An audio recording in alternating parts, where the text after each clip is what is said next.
जब कोई बीमारी व्यक्ति को घेर लेती है, पूजन करने वाला व्यक्ति, मंदिर जाने वाला व्यक्ति, स्मरण करने वाला व्यक्ति, नाम जाप करने वाला व्यक्ति, भगवान का भजन करने वाला व्यक्ति जब बार बार तकलीफ भोगता है तो भगवान से विश्वास उठ जाता है। अब मैं नहीं जाऊंगा, अब मेरे को वहां जाना ही नहीं है, अब उसकी निंदा करना चालू कर देगा, फिर धीरे धीरे वहां जाना बंद कर देगा, निंदा करना प्रारंभ कर देगा, वहां तो मैं जाऊंगा ही नहीं, भगवान सुनता ही नहीं, भगवान तो ऐसा हो गया, भगवान तो वैसा हो गया, मुझे कोई मतलब नहीं, सब व्यर्थ की बातें हैं, सब ढोंग ढकोसला है। कब करता है? पहले तो भगवान को मानता था, पहले तो भगवान का भजन करता था, पहले तो भगवान की स्तुति करता था, पहले तो खूब पूछता था, बंद कर दिया। क्यों? क्योंकि उसके मन की नहीं भजता था, उसके बाद भी शरीर में रोग आ गया, तकलीफ आ गई। भगवान का दोष नहीं है, तकलीफ आ रही है ये हमारे प्रारब्ध का, हमारे कर्म का दोष है। वो तो तुम गुरु की शरण में हो, परमात्मा की शरण में हो, भगवान की शरण में हो, जाते रहो, ना जाने कितने और धक्के खाने लिखे थे, पर भगवान की शरण में रहोगे तो बड़ा सा बड़ा खड्डा भी धीरे से निकल जा। बस में सफर करा है तुम लोगों ने? जम के बोलो जरा। दचका पीछे ज्यादा लगता है कि आगे ज्यादा लगता है? पीछे, क्योंकि ड्राइवर की सीट से जितने दूर रहोगे उतने दचके सहना पड़ेंगे।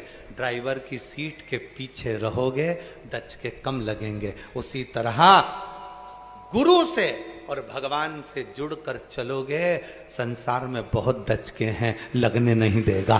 थोड़ा समय, रोड है, दचके तो होंगे, सामने रोड बना है तो दचके तो होंगे, जो पूर्व में कर्म कर कर आए हो वो तो तुम्हें भोगना पड़ेगा। संसार सागर में भोगने के लिए तो आप और हम आए हैं, पर अगर गुरु और परमात्मा की शरणागति में धीरे धीरे चलते जाओगे, खड्डे भी होंगे, दचके भी होंगे, तो धीरे से निकल जाएंगे। साथ मत छोड़ो, साथ लगे रहो, भजन करते रहो, कीर्तन करते रहो, मंत्र जाप करते रहो, स्मरण करते रहो। आपने अपनी जिंदगी में ये बात को बिठा लिया, थोड़े दचके हैं, निकलेंगे, थोड़ा समय बेकार चल रहा है, होगा, समय है, कटेगा, धीरे धीरे कटेगा। समय बेकार आता है जब पैया कीचड़ में फंस जाता है, तो धीरे धीरे धूप आने का इंतजार करो, कीचड़ सूखेगा, गाड़ी निकलेगी। दिल्ली में कथा थी, इतना पानी गिर गया, आस्था वालों की खुद की गाड़ी फंस गई। आप इनसे पूछो, पीछे चक्का फंसा, अब वो गाड़ी फंसी तो अब निकले कैसे? तो इन्होंने कहा कि गाड़ी फंस गई, क्या करें क्या करें? हम बोले कि चिंता मत करो, थोड़ा धूप आने का इंतजार करो, धूप एक दिन में 2 दिन में आएगी। 2 दिन तक धूप का इंतजार करा, धूप आई, कीचड़ सूखा, गाड़ी निकल कर बाहर हो गई। बस यही जिंदगी है। थोड़ा इंतजार करो, थोड़ा इंतजार करोगे, धूप आएगी। और वो धूप कौन सी है? परमात्मा की कृपा की धूप आएगी और धीरे से गाड़ी पार हो जाएगी, निकल। थोड़ा, अब उसमें क्या कहोगे? अब नहीं जाऊंगा, अब तो मुझे जाना ही नहीं, भगवान मेरा सुनता ही नहीं, भगवान मेरी बात मानता ही नहीं है, क्या करूंगी जाके, क्या करूंगा जाके, मैं तो जाना ही नहीं है, मुझे तो प्रणाम ही नहीं करना, मुझे तो यही नहीं करना। अरे ये कभी मत बोलो कि नहीं आऊंगा, ये बोलो रोज आऊंगा, तुझे दिखाने के लिए आऊंगा। इतनी दुखी होकर भी 50 रुपए खर्च कर कर आती हूं तेरे चक्कर में।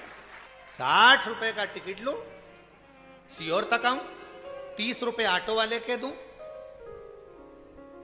रेलवे स्टेशन से सीहोर कोबरेश्वर धाम तक 30 रुपए ऑटो वाले के दूं प्रत्येक यात्री, और फिर मैं तेरे धाम जाऊं। मेरे तो 70-80 रुपए खर्च हो जाते हैं, मैं जान करके तुझे चिढ़ाने के लिए आती हूं, कभी तो सुनेगा।